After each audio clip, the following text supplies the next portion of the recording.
No idea where these stairs lead. No idea where this trail goes. I have no idea what I'm doing right now. 30 Celsius right now. I'm already sweating. What the heck is that?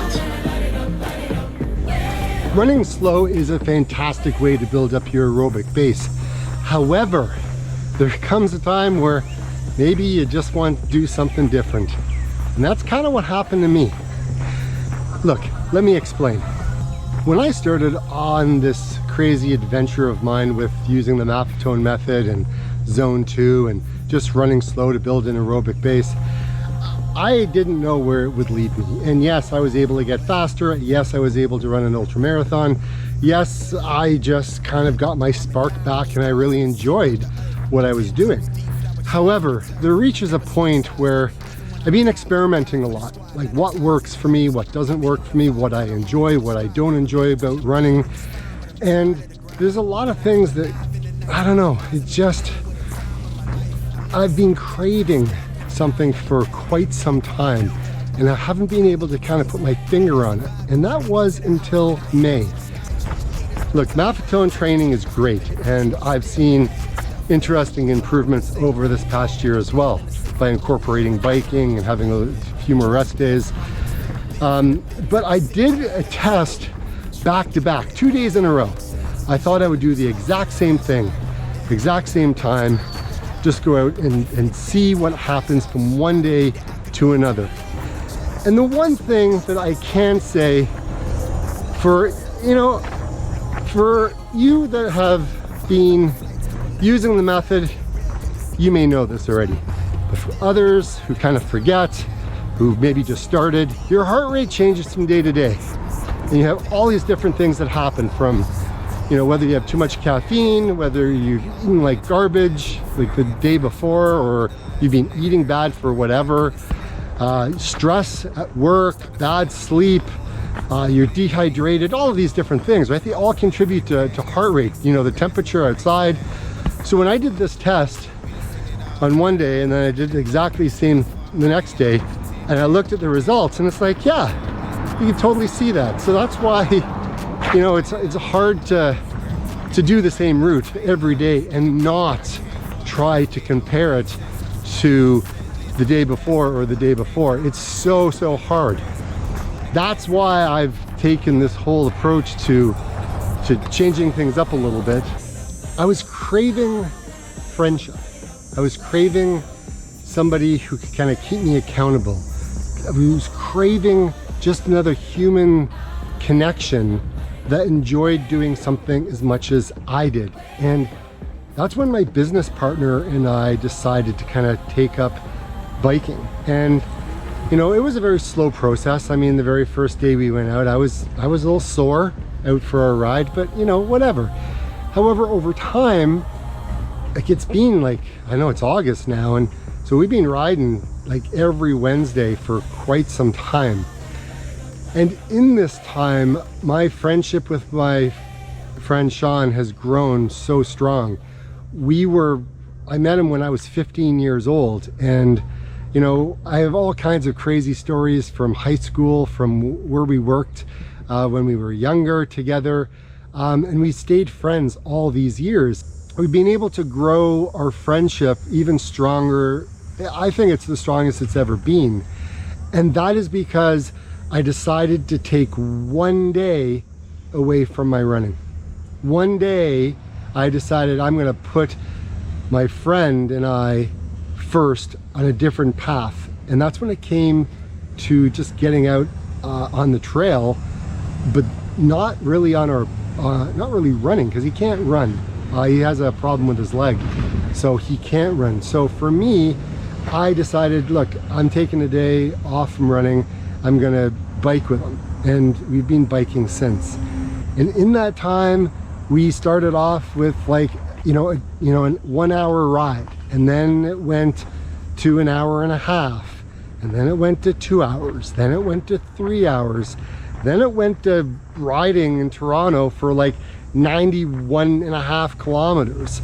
We ended up going all the way down into Toronto from where we used to live. We biked through the ravine system all the way down and then right across Lakeshore, and we have all these great experiences down in Toronto. And then today we ended up in Newmarket.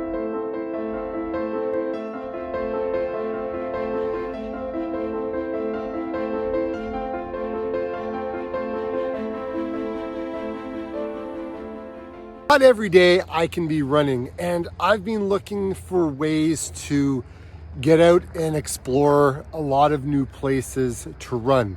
But to do that, I need to get out on my bike and check out some of these places because I can cover a lot more ground. So that's what I've been doing over the last number of weeks, is scouting out where along the trail I want to go. And I've gone and I've looked on water. I've looked up in the north at a friend's cottage.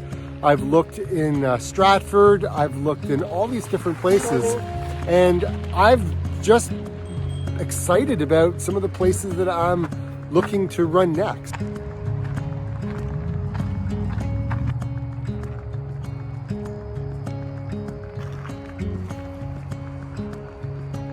Exploring the old canal that was going to be built in like 1902, which totally failed, but maybe I'll do a video on that. I'm thinking about maybe doing another channel on different things to do in Ontario and Canada. But anyways, but this whole time, you know, I've been exploring and just trying to get out and do things differently. What it's allowed me to do is find a lot of new trails that I didn't know existed. This summer, I have been doing my best to explore, to find new trails that I can go run. So I can figure out, look, if I wanted to do, you know, maybe a 10K on the trail in Newmarket, is there a place that I can go?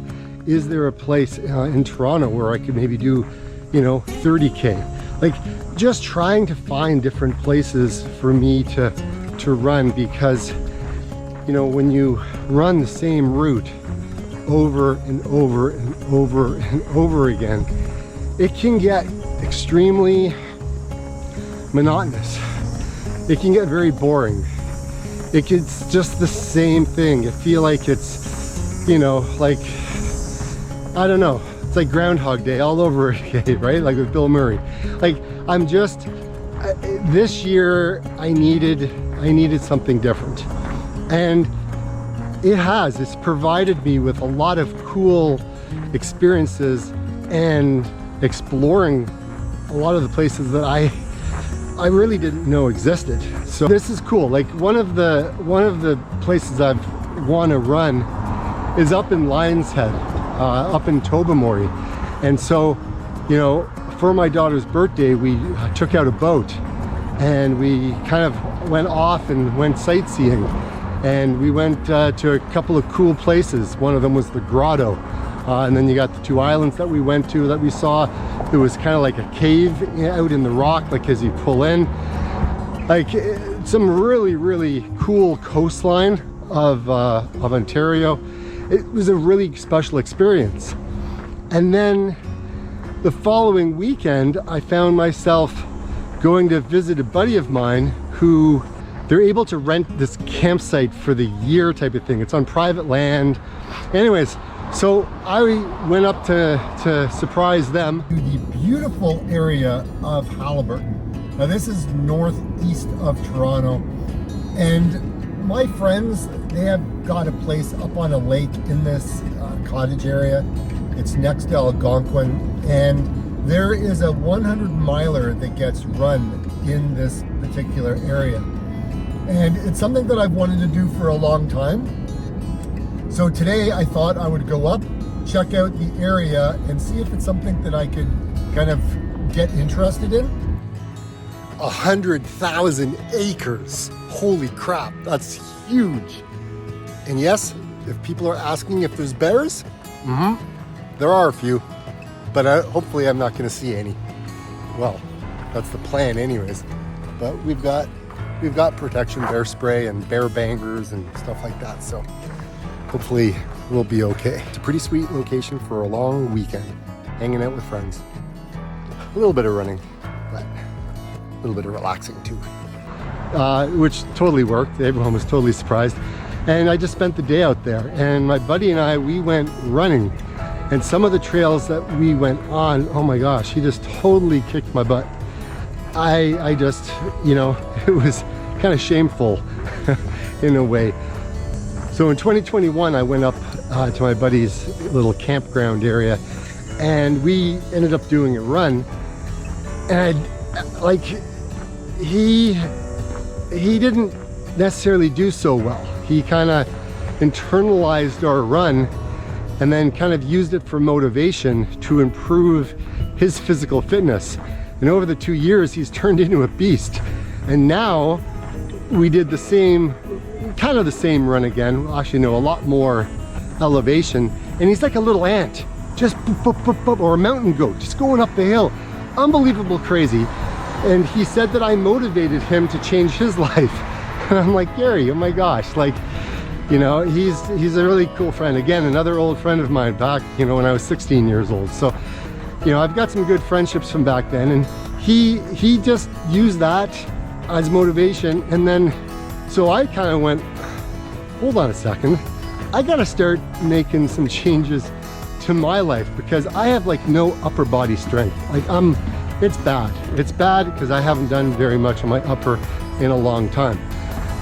So, you know, that's starting to change. I've now motivated to start doing a little bit more on the upper, you know, working out on the strength of my biceps and arm strength and just stuff like that. But what I'm trying to say is I've spent a lot of time even going to Stratford for a friend of ours' birthday, and we, you know, did some little bit of sightseeing down there, and that worked out. It was fantastic. And I realized that there's a couple of trails out there that I can actually go run. All of these different places that I've gone over the last number of weeks, I've kind of got that spark back, and I've got myself on a really cool routine. And I don't mind waking up at the wee hours of the morning. I don't. You know, yeah, I may be a little bit tired, but you know, at the end of the day, like, it's just flipping awesome. So anyways, that's just a little bit about what's going on. So totally having to change things up a little bit. Like, I needed to change things up to help my mental state, and get rid of the ego and get rid of the, oh look, I'm posting on YouTube and I gotta be better than I was last month or whatever it is. I don't subscribe to that, you know, like, I do what I can do, and I like to tell my story, and maybe it resonates with you, maybe it helps you, maybe it doesn't, but this is kind of like my diary, right? This is my online diary that everybody gets to read because it's posted on YouTube. I don't know if you guys know the YouTuber Peter McKinnon, but that's his business right back there. He opened up a coffee shop. I think it's called The Cabin or something like that. Yeah, I only know because I watch his YouTube channel and learn all about photography and stuff like that. But fellow Canadian, he's got like millions of subscribers. Yes, I like the British stores. So like I always say, get out and run.